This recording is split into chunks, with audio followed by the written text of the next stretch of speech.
No greater love than this. Well, we're in this series this season when we are meditating on the cross of Christ, that road to Calvary.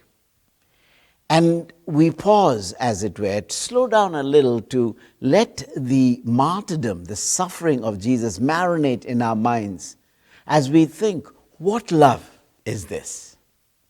Today we come to define the nature of this love. No greater love.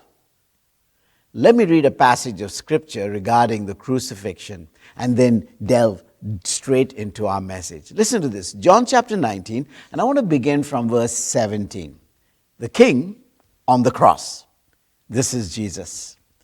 And Jesus, hearing and bearing his cross, Jesus bearing his cross, went out to a place called the place of the skull, which is called in Hebrew Golgotha, where they crucified him with two others with him, one on either side, and Jesus in the center.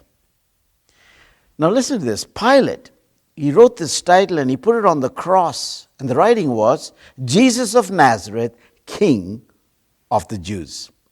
Let me go a little further down and look at what's happening at the foot of the cross. We pick up in verse 25.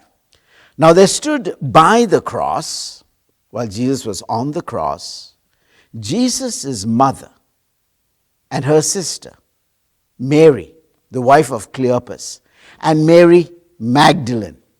And when Jesus therefore saw his mother and the disciple whom he loved standing by, he said to his mother, Woman, behold your son.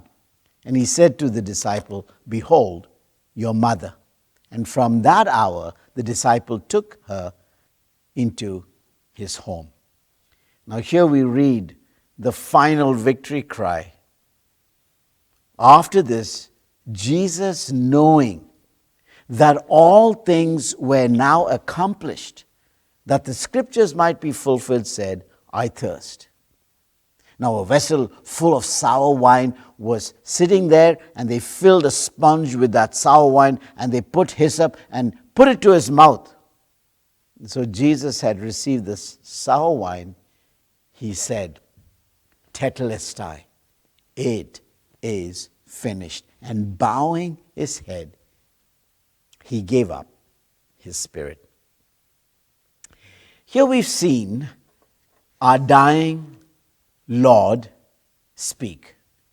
But he's also enacting something very powerful.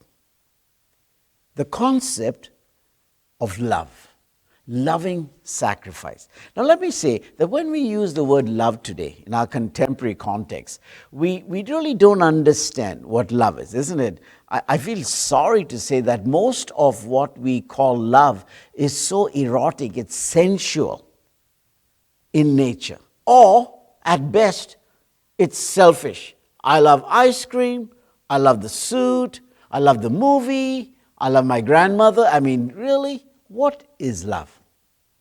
The definitive way in which we could see love is when we look at the cross of Christ. There is no greater love, and here's the word, than sacrifice. Our text tells us when Jesus said in John 15:13, greater love has no one than this, than when someone lays down their lives, even for their friends. John 15 and verse 13. I want to talk to us about this greater love that is captured in this concept, sacrifice. It has little to do with sensuality or how they portray sexuality today. It has far from the whole idea of selfishness. It has to do with this giving of oneself, just the opposite, sacrificial service for others. Three pictures are very powerful, and they kind of show us the nature of this greater love.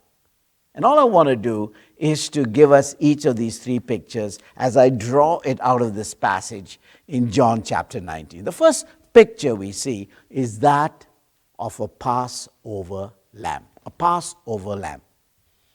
It reminds me of what Paul said in Galatians chapter 2 and verse 20. He said, the Son of God, he loved me and he gave himself for me. Did you know that unlike all other religions, Christianity is essentially a story? It's a story that unfolds something of God's redeeming love. That's the word, redeeming love. It is a love that God, the holy, sinless being, demonstrates on behalf of us rebellious sinners. God so loved the world that he gave sacrifice. Now, I think often about love so amazing. And here's the thing about it. We don't deserve that love, do we? There's nothing we did in order to merit it or earn it. We certainly don't deserve it. But this is the story of how God, when we were separated from him as sinners, sent his only Son. That's the gospel. But where does the gospel begin? Let me submit to us. The gospel doesn't begin in John 3:16. No, it actually begins in Genesis 3 and verse 15. Yeah, that's it.